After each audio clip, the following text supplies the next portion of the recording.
नमस्कार दोस्तों, आप सबको पता है एक न्यूज़ आ रही है कल से, मेरे पास भी ईमेल आया है नाडा की तरफ से कि आपके ऊपर 4 साल का बैन लगाया गया है।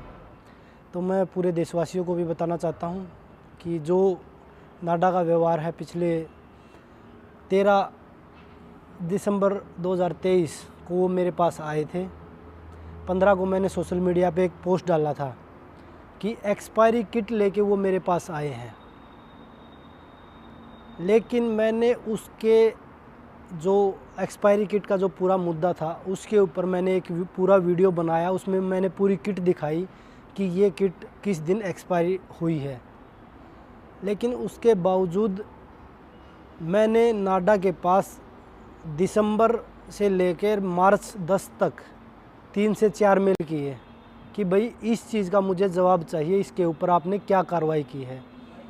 और जो डीसीओ मेरे पास उस दिन डोप लेने के लिए आया था वो 3 से 4 बार पहले भी मेरा डोप टेस्ट लेके जा चुका है। और पूरे हरियाणा में वो खुद बता रहा था ये चीज़ें कि पूरे हरियाणा में मैं ही सभी खिलाड़ियों का डोप टेस्ट करने के लिए आता हूँ।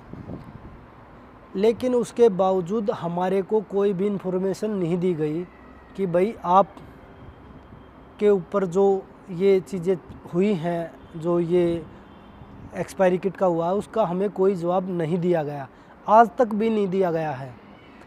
2024 मार्च 10 की जो ट्रायल 9-10 की जो ट्रायल थी उसके बारे में मैं आपको बता देता हूँ कि जब मार्च में ट्रायल हुई जो ओलंपिक क्वालिफाई के लिए थी, उसमें जब वो बोल रहे हैं, मेरे ऊपर आरोप लगाए हैं नाडा की तरफ से कि बजरंग डोप सैंपल देने से पहले वेन्यू छोड़ के भाग गए, उन्होंने ये बोला है। लेकिन मैं आपको बताना चाहता हूँ कि मेरे पास विद प्रूफ है। मैंने वो कुश्ती के बीच में आए मेरे पास, उसके बाद मेरी एक और कुश्ती थी। रूल के हिसाब से मैं आपको बताऊँ तो कुश्ती के बीच में आपके पास कोई भी डोप लेने के लिए नहीं आ सकता। कुश्ती ख़त्म होने के बाद आपका टूर्नामेंट ख़त्म हो गया या आप उससे बाहर हो गए गेम से, तो आपका डोप सैंपल लेने आ सकते हैं।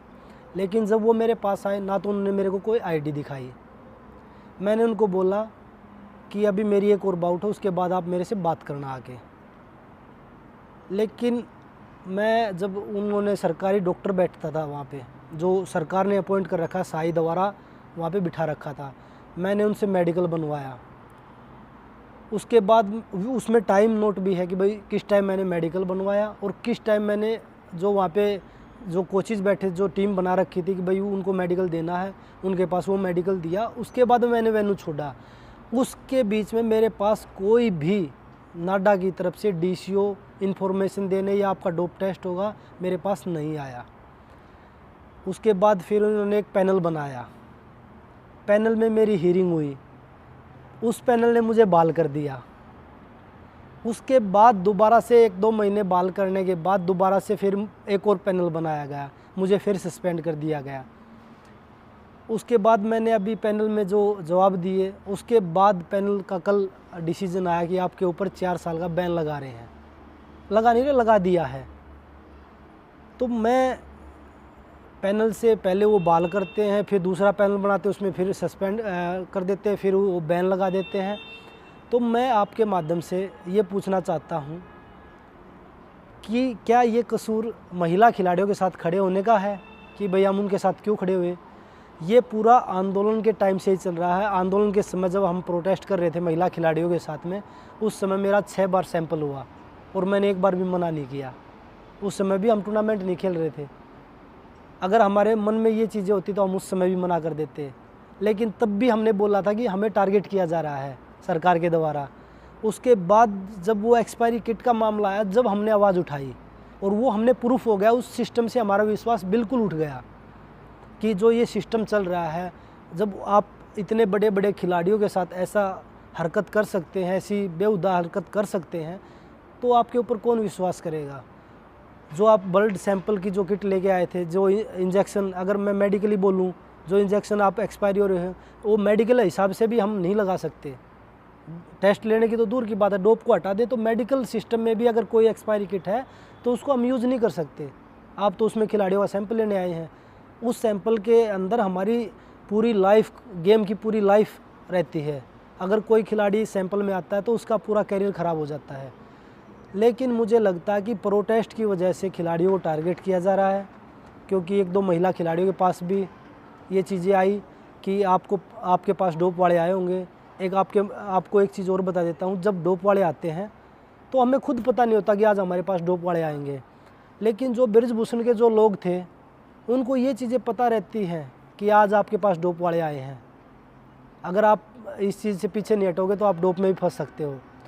तो ये बड़ी शर्म की बात है हमारे देश में कि जो देश की बेटियाँ अपने लिए न्याय मांग रही थी, जो किसान भाई अपने लिए न्याय मांग रहे कि भाई हमें अपनी फसल का न्यूनतम मूल्य दीजिए, उनको न्याय नहीं मिला, उनको लाठी डंडे मिल रहे हैं, उनको रोड पे घसीटा जा रहा है। और उसके बाद हमें डरा धमका के, सरकार ये चाह रही है कि हम डरा के धमका के हम इन लोगों को पीछे कर देंगे। तो हम ना तो डरेंगे ना हम झुकेंगे। जो सच्चाई की लड़ाई है वो लड़ते रहेंगे, पहले भी लड़ रहे थे, आज भी लड़ रहे हैं और आगे भी लड़ते रहेंगे। तो ये लड़ाई जो है, आज भी मैं कोर्ट में लड़ रहा हूँ, कल मेरी केस की हियरिंग है कोर्ट में। उसके बाद मैं केस में भी इसको अपील करूँगा, जहाँ पे ये सारे डोप के मामले जो लोग देखते हैं बाहर विदेश में, वहाँ पे भी मैं इसकी अपील करूँगा। मैं लास्ट तक अपनी ये लड़ाई लड़ूंगा। मेरे पास सारे प्रूफ हैं और सब प्रूफ के साथ मैं आगे बढ़ूँगा, क्योंकि हम सच्चाई को दबा सकते हैं, छुपा नहीं सकते, लेकिन वो सच्चाई एक दिन देश के सामने हम ला कर रहेंगे। धन्यवाद।